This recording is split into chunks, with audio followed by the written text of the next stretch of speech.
Hello and welcome to day 11 of the Floral Craft Countdown, where I'm sharing 14 flower-themed Cricut papercraft projects in 14 days. Today's project is another greetings card, and you might think by looking at it that it's kind of an ordinary card, but no, it's not, because the front of the card is actually a window to take you through to this pretty pattern paper on the inside. And the whole card is shaped with the edges of the petals of the flowers all the way around. And of course, it stands up just fine. It's a really, really pretty card, and there's space on the back for you to write your message. So let's find out where to get the SVG cut file to make this circular flower card, and then how to get it already in Design Space, cut it out and stick it together. The files for this project are free for the next 24 hours. Here's how to download them. Register a free ticket for the Floral Craft Countdown at craftwithsarah.com/floral. After registering, you'll get an email which contains a link to the schedule page for the countdown. Visit the schedule page to find and download today's files. Each download is only available for free for 24 hours after it goes live. If you have missed some, check out the Instant Access Bundle at craftwithsarah.com/floral bundle, which gives immediate and ongoing access to all of the files from the Floral Craft Countdown, plus loads of extra bonus designs. The download comes in a zip folder. You will need to unzip this before uploading the SVG files into Cricut Design Space. Here's what the SVG cut file looks like when it's inserted onto your project. If you're not sure how to upload SVGs into Cricut Design Space, check out the Foundation Learning section of this Craft Countdown, where there's a link to a separate tutorial with video on how to upload SVG files to Cricut Design Space. There are a couple of things to talk about this design before it's ready to cut. It should load in at 11 inches tall on the design, so just check that, and if it's not, then resize it to fit. The width comes in at 10.633 inches. This will make a finished card that's approximately 5.75 inches square. That means it should fit nicely into a 6x6 inch envelope, but if you'd rather make your own envelope, keep watching all the way to the end and I'll give some more information on how you can do that. There are two different circles here with different coloured middle bits. The one with the white is intended to be your message panel that you'll write on, and that will be stuck on the back of the card. This bright yellow piece here should be cut from patterned paper so that will stick inside the card and it will show through the window like when I showed you the card just before we switched over to my Design Space screen. If you don't have any patterned paper, then you could maybe print out a picture to go in there or put a photo in there, or even just do it from a different colour of solid card. Whatever you want to put in there is absolutely fine, or of course you could add your message inside if you want, but if you do that, then I do still recommend sticking the two circles on the back because it helps balance out the weight of the card due to all of the flowers on the front. So just remember, when you're cutting it out, bright yellow circle should be done from patterned paper. There's only one thing we really need to change, which is to add a score line down the middle of the base card. So to do that, I've got my design clicked, and then I'll press the ungroup button at the top of the layers panel. Then I can drag this over so that it's out the way of everything else to make it easier to work with. Go into shapes and choose a score line, and then we'll set that to 5.75 inches.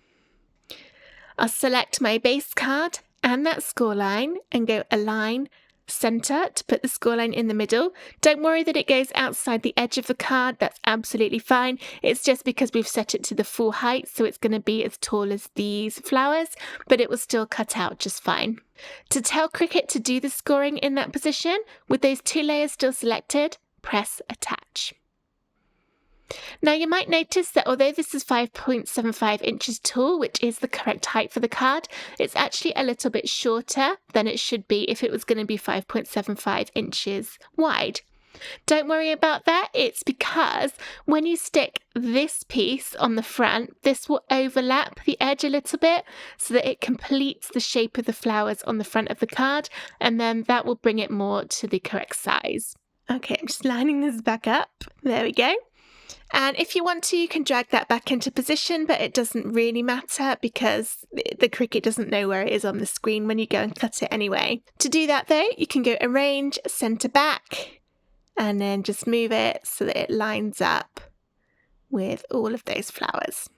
And then this is ready to cut, assuming you don't want to change any of the colours.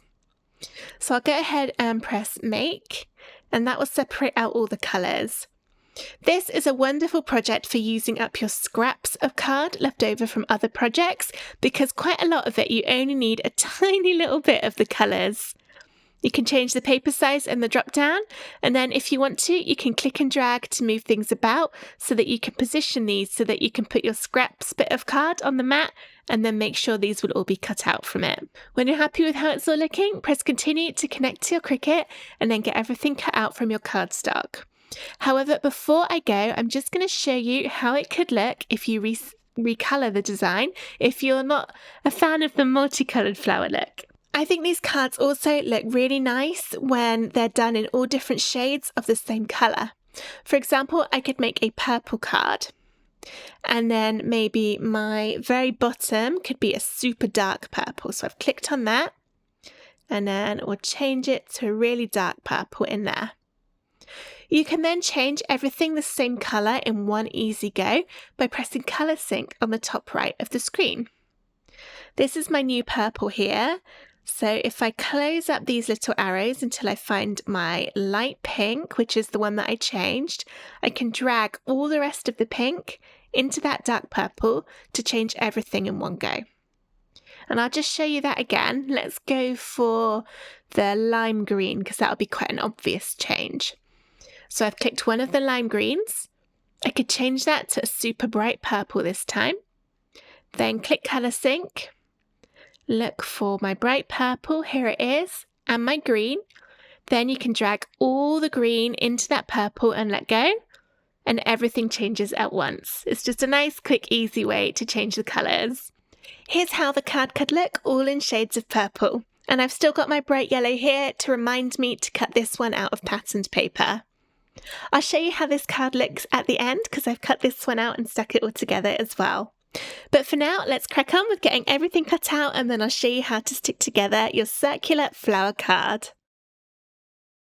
Here are all the pieces of my card cut out. I've got the big bits just at camera over here, and then this is my card front with all the little flowers. One tip when you're cutting this out is to get a little pot or something to put all the tiny bits of the middles in when you're cutting so that you don't lose any of them.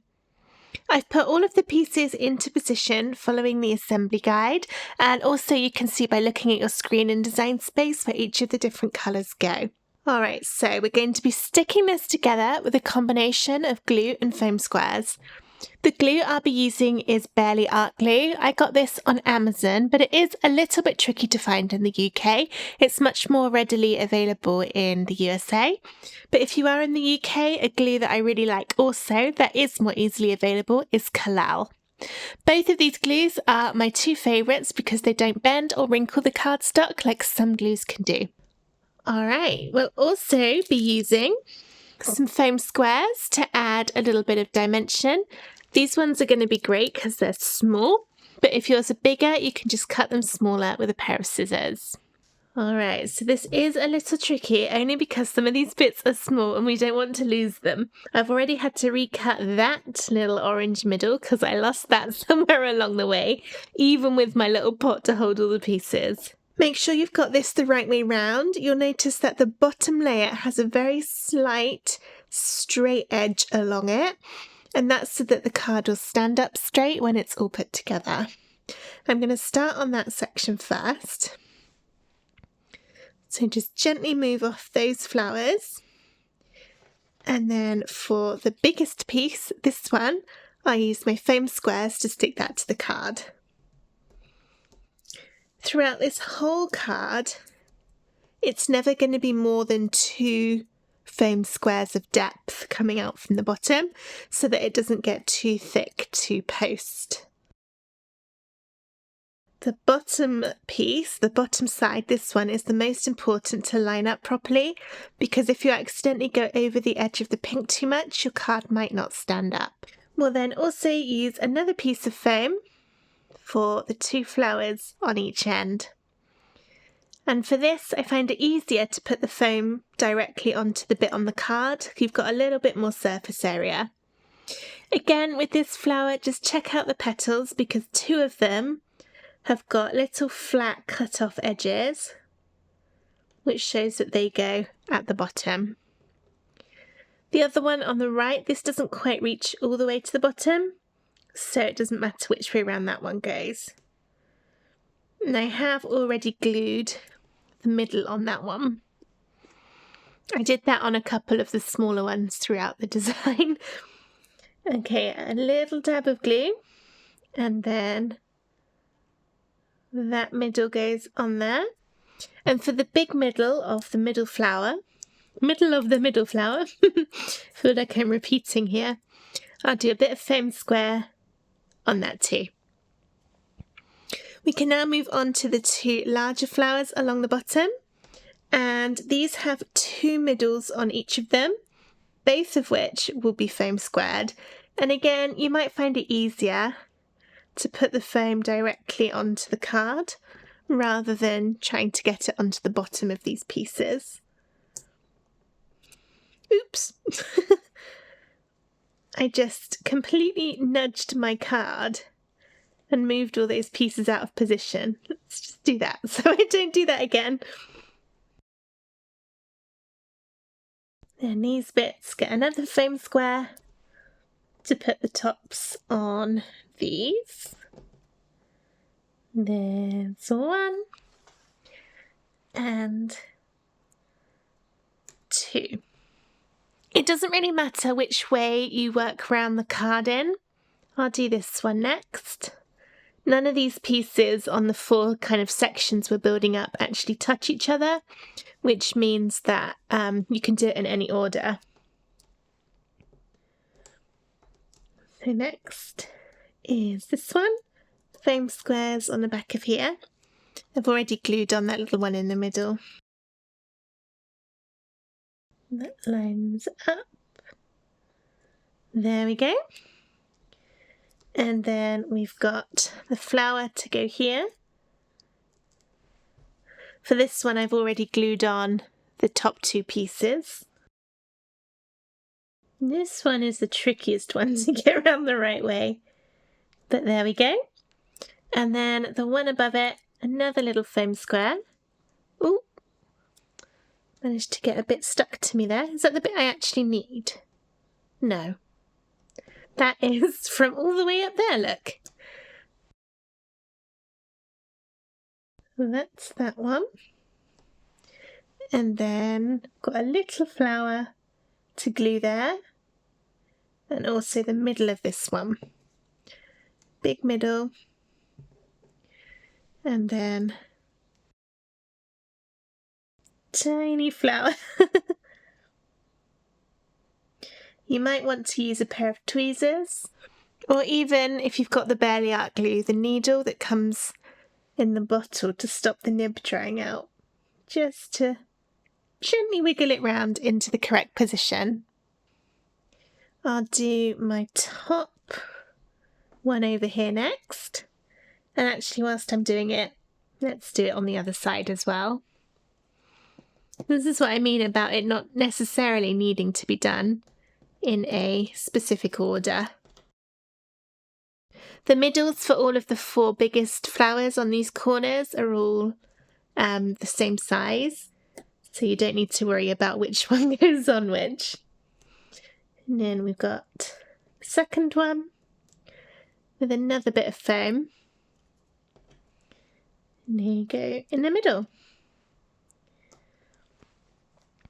Right, let's move on to this side. This is the one that I nudged and moved everything out of place. The biggest bit, this will be foam squared. I've got some of my foam squares that I've cut in half previously with a pair of scissors to make it really small, which I'm going to put in that little flower just to make sure it's on there nice and securely. that goes on there. And then next is this. Oh, I lost the middle then. Next is this green bit, which again will foam. Okay, and then we're also foaming the middle of this one. But I've got my tiny foam square for that. That's another green bit there. And if you can, try for a little bit of foam on that tiny flower. If you can't cut it that small, then it absolutely can be glued instead. And I think that's that one. Confused myself by moving it all about. Alright, next is the other bit of the big flower. This is going to be glued on because we've already got our 2 layers of foam on this bit. We don't want to make it too thick. There's that one. Then there's the middle of that one, the middle of that one, and also a little flower on the edge. So the circle goes on that top flower, then the little spiky one, and the middle on this one is actually 2 pieces. I've already glued my smaller pink one onto there. There's only one bit left now, which is the one along the top. So let's move those apart, and the biggest bit will be foam squared. Lines up. There, you might find it touches the middle. I didn't do a very good job there. You might find it touches this purple bit here. That's okay, it can just go over the top. Or you can slide it under the purple if you wanted, so you could tuck it under like that. It doesn't really matter which way around you want to do it. And then we've got the blue one with another foam square. Trying to get them all the right way round so that it covers the other flowers. And then there's the orange, which goes here. Again, this one will overlap a little bit probably with the middle of that pink one. And I've already glued on the middle of that purple. And now we're very nearly done. We've just got these ones to glue. And I'm going to foam the middle of the green. Glue and glue and foam. It's so colourful. Okay. It's a little bit fragile to pick up, so be careful. But that's how it's looking now. We can put it over to one side to let the glue dry. And then whilst that's going on, let's do the rest of the card. So we've got our score line here. Carefully fold down, making sure that your petals will line up nicely. And like that. And then if you want to, you can go down the score line with a brayer tool or a scraper tool or something similar just to get a bit of a crisper fold. We've then got these sections. This one will go on the inside of the card and this will go on the back for the message. And both of these need to be glued onto the border layer underneath.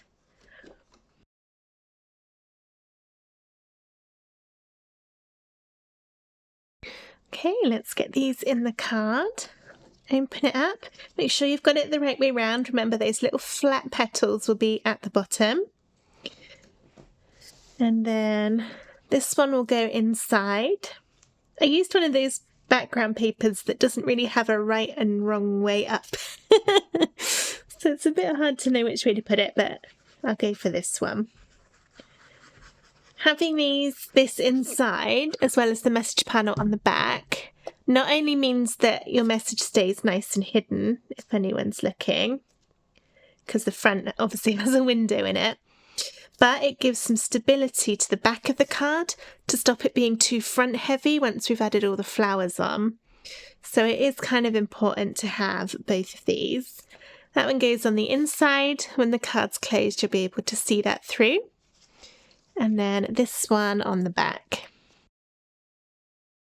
Oh, I stuck that on the wrong way round.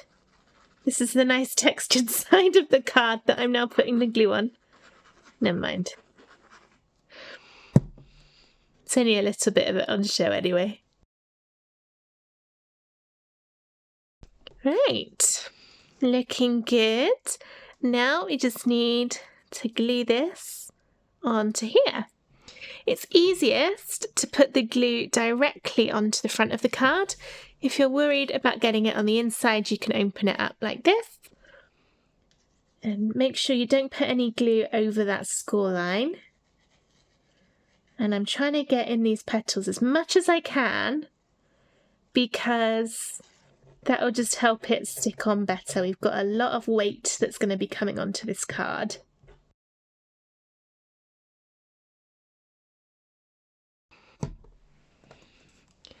Right, then we can line this up. It's going to overlap this side, but that's okay. That'll just finish off the side of those flowers. So they won't actually get stuck to anything, but it's only a little bit, so it's not going to matter. Line it up as well as you can, following the shape on the base card. And we can close it up. And that's the card finished. If I turn it, oh, I just unglued it then. Probably should have waited for it to dry before moving it about. But if I turn it over, you see that's where you've got that slight overlap on there. And then it will open up and it stands up. And there's the card finished. What you could do is add a sentiment in here, such as happy birthday, happy Mother's Day, thinking of you, best wishes, with love, something like that. Or you could even do a sentiment on a separate bit of card and use a bit of string to hang it down from here. Then when the card is open, you'll see the sentiment hanging down with your background paper through the gap. If you have any stamps, rubber stamps, and some acetate, you could maybe try doing that on acetate so it looks all sort of see-through and floating. Now, I said at the beginning that I was going to show you my other purple card at the end, so I'd better go ahead and do that. Here's the purple version of the card. I used the same paper for the insides to really show how changing the colour of the flowers around the edge affects the overall look of the card. This one is much kind of more striking and tonal, and if you've got someone that loves a particular colour, this is lovely. This one is much brighter, it's more summery, but I think they both look absolutely lovely. These should fit into a 6x6 envelope, but if you'd rather make your own envelope, then check out the Foundation Learning section of this Craft Countdown. There's a link in there to a separate tutorial with a video and free SVGs on how to make envelopes with a Cricut. Those envelopes can be resized to fit any size card, and I show you how to do that in the tutorial, and the envelope templates do not expire, so you can download them for free whenever you want to. Also included in the Foundation Learning section is a link to a tutorial with free SVGs again of how to make presentation boxes for handmade cards. These cards are a little bit thick, they're certainly impressive, so if you wanted to put them in a little box instead of an envelope, just for even more of the wow factor, check out that tutorial on DIY presentation boxes. But for now, I hope you enjoyed this video on how to make these floral circular cards with a Cricut machine. If you did, please give the video a thumbs up and come back tomorrow for day 12 of the Floral Craft Countdown. Thank you so much for watching. Bye!